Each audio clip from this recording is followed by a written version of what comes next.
24 घंटे में अपनी जिंदगी बदले सीरीज का ये 8वां वीडियो है, यानी कि 8वां घंटा। दोस्तों, क्या कभी आप ऐसे कभी किसी जंबो जेट में सवार रहे हैं जब वो किसी भयंकर तूफान में फंसा हो? उस वक्त आपने सोचा होगा, क्या हम इससे बाहर निकल पाएंगे? इंजीनियरों ने ऐसे तूफानों के बारे में कभी सोच विचार करने के बाद ही ऐसा हवाई जहाज बनाया है जो प्रकृति की शक्तियों के साथ तालमेल बनाते हुए झुक जाए। अगली बार अगर आप किसी तूफान में फंसे तो हवाई जहाज के डैनों को देखें। आप दरअसल उन्हें हवा में झुकते हुए देख सकते हैं। इस मामले में आपकी स्थिति कैसी होगी? उथल पुथल की कंडीशन में आपका रिएक्शन क्या होता है? जब आपका सामना अचानक किसी ज़्यादा शक्तिशाली चीज़ से होता है तो आप कैसा व्यवहार करते हैं?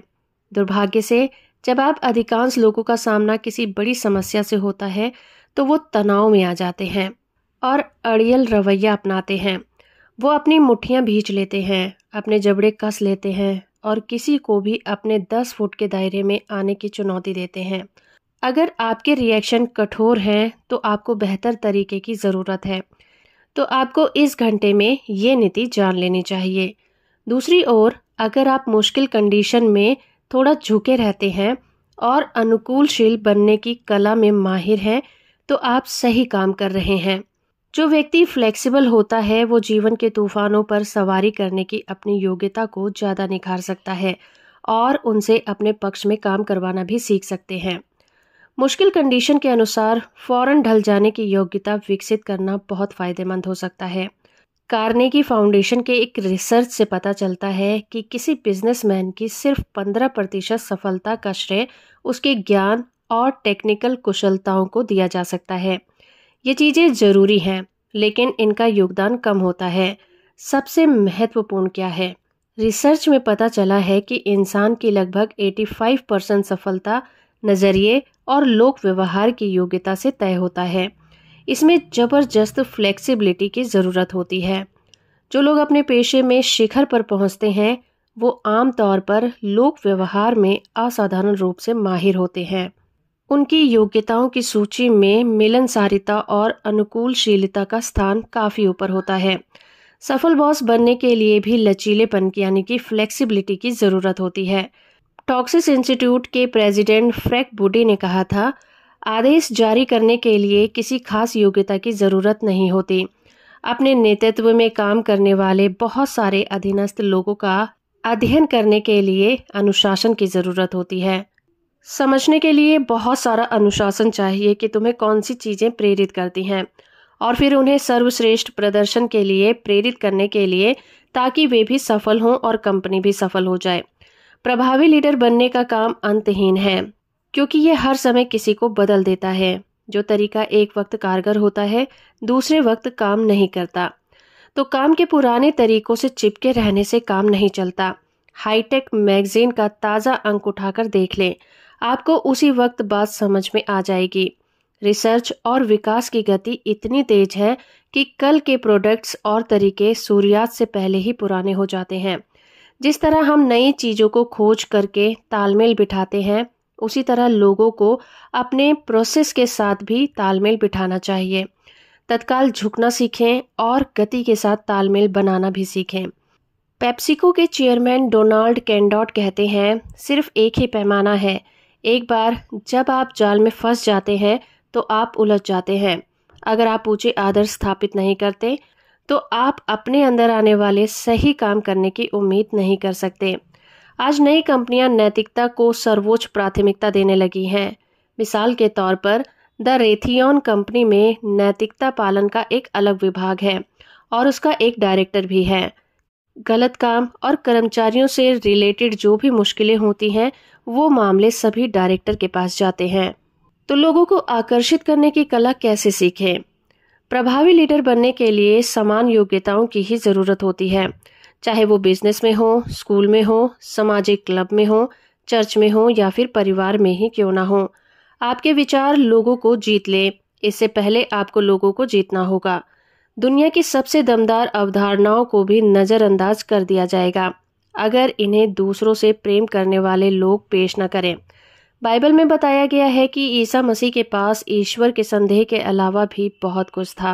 उनका व्यक्तित्व इतना प्रेम पूर्वक था कि छोटे बच्चे भी उनके आसपास इकट्ठे हो जाते थे। लोगों को अपने दृष्टिकोण के प्रति आकर्षित करने की आपकी व्यक्तिगत राजनीति क्या है? क्या यह कठोर नीति है, यह करो वरना अच्छा नहीं होगा, या फिर अपने नेतृत्व करके लोगों को मनचाही मंजिल तक ले जाने की सूक्ष्म कला सीख ली है? दोस्त बनाने और लोगों को प्रभावित करने का रहस्य है सच्चाई का सोता या फिर निरंकुश तानाशाह बनने से बचना। इसके बजाय ये दिखाएं कि आप कितने फ्लेक्सिबल और जमीन से जुड़े हुए व्यक्ति हैं, जिसकी दूसरों ने सच्ची दिलचस्पी होती है। वे जहां पर है वहीं से शुरू करें। थॉमस एकिनॉस लोगों को सिखाने और उनका विश्वास हासिल करने में माहिर थे। उन्होंने सिखाया कि जब आप किसी को अपने दृष्टिकोण तक लाना चाहते हो तो आप उस जगह तक चलकर जाएं जहां वो व्यक्ति खड़ा है, फिर आप उसका हाथ पकड़ें और उसका मार्गदर्शन करें। एकिनॉस का मतलब यह था कि आप कमरे के दूसरे छोर पर खड़े होकर उस पर बरसे नहीं, आप उसे बेवकूफ़ न कहें और वहां तक आने का आदेश ना दें।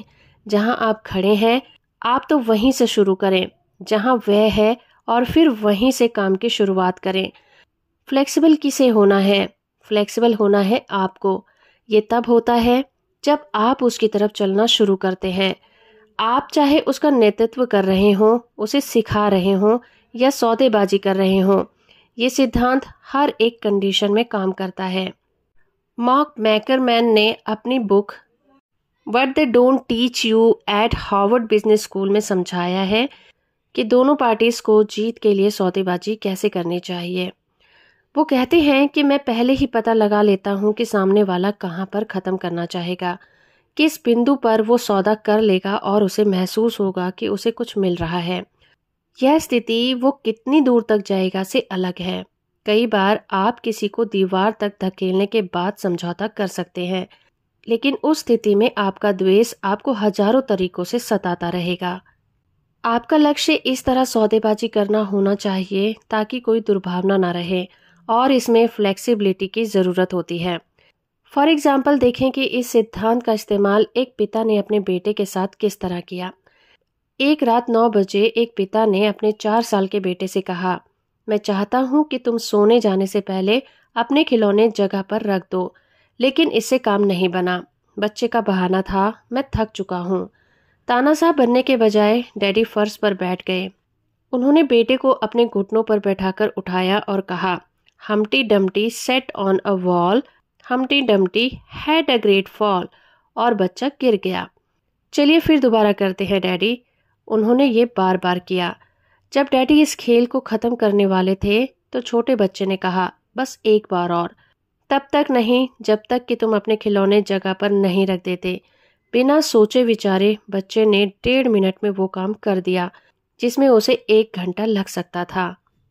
जब वो दोबारा अपने पिता के घुटनों पर उछलकर चढ़ा तो पिता बोले, तुम तो इतने ज़्यादा थके थे कि खिलौने नहीं उठा सकते थे। मैं तो थका था, बेटे ने कहा, लेकिन मैं बस ये मज़ेदार काम करना चाहता था। तो देखा आपने कि किस तरह से पिता ने फ्लेक्सिबल होकर अपने बेटे से काम करवा लिया। जब लोग आपके सुझावों और आदेशों का पालन ना करें तो आपको गुस्से में कठोर नीति नहीं अपनानी चाहिए। इसके बजाय आप फ्लेक्सिबल बन जाएं। पॉजिटिविटी और क्रिएटिविटी को आजमा कर देखें, इसका रिजल्ट आपको हैरान कर देगा। अलाबामा यूनिवर्सिटी के मशहूर football coach Paul Bear Bryant से पूछा गया कि चैंपियन फुटबॉल टीम बनाने के लिए किस चीज़ की ज़रूरत होती है। उन्होंने कहा, मैं आरकांसस का किसान हूँ, लेकिन मैंने ये सीख लिया है कि टीम को इकट्ठा कैसे रखा जाता है, किस तरह कुछ लोगों को ऊपर उठाया जाता है, बाकियों को शांत किया जाता है, जब तक कि आखिरकार उनके दिल एक सुर में ना धड़कने लग जाएं, एक टीम की तरह। मैं बस उन्हें 3 चीज़ें करने के लिए कहता हूँ। अगर कोई चीज़ खराब हुई है तो मैंने की है, अगर कोई चीज़ आधी अच्छी हुई है तो हमने की है, अगर कोई चीज़ सचमुच अच्छी हुई है तो आपने की है। फुटबॉल मैच में टीम को जिताने के लिए बस इतना ही काफ़ी है। ब्रैड जानते थे कि आप शक्तिदायक शब्द है। अटलांटा में एक डिपार्टमेंट स्टोर में कर्मचारी बुलेटिन बोर्ड पर यह साइन बोर्ड लगा था, अंग्रेजी भाषा के 6 सबसे महत्वपूर्ण शब्द हैं। मैं अपनी गलती स्वीकार करता हूँ। 5 सबसे महत्वपूर्ण शब्द आपने बेहतरीन काम किया है। 4 सबसे महत्वपूर्ण शब्द, आपकी राय क्या है? 3 सबसे महत्वपूर्ण शब्द, अगर आप चाहें। 2 सबसे महत्वपूर्ण शब्द, आपको धन्यवाद। 1 सबसे महत्वपूर्ण शब्द, हम। सबसे कम महत्वपूर्ण शब्द, मैं। अगर कोई दूसरों के साथ आपके व्यवहार का वर्णन करे तो वो क्या कहेगा? क्या आपका वर्णन निरंकुश और सख्त तानाशाह के रूप में होगा, या फिर ऐसे व्यक्ति के रूप में होगा जो लोगों से प्रेम करता है और उनसे सर्वश्रेष्ठ प्रदर्शन करवाने का तरीका जानता है? नई स्थितियों से फौरन तालमेल बनाने की अपनी योग्यता का ईमानदारी से मूल्यांकन करें। अपने साथ व्यक्तिगत एग्रीमेंट करें। हर कंडीशन में मैं मतभेद के बजाय सहमति की कोशिश करूंगा। प्रतिरोध के बजाय खुले दिमाग वाला बनने का और संघर्ष चाहने के बजाय समझौता करने का संकल्प करता हूँ। इन लक्ष्यों पर अमल करके आप जान सकते हैं कि बिना टूटे झुकने और बिना हारे प्रेम करने का क्या मतलब होता है। दोस्तों, सकारात्मक सोच की शक्ति बहुत महान है, लेकिन फ्लेक्सिबिलिटी सोच की शक्ति उससे भी ज़्यादा लाभदायक है। तो आपको ये वीडियो कैसी लगी हमें कमेंट करके ज़रूर बताइए। वीडियो अच्छी है तो आप इसे लाइक, शेयर और चैनल को सब्सक्राइब करना बिल्कुल मत भूलिएगा। इसकी अगली वीडियो के साथ मैं आपके सामने फिर हाजिर होंगे। तब तक के लिए धन्यवाद।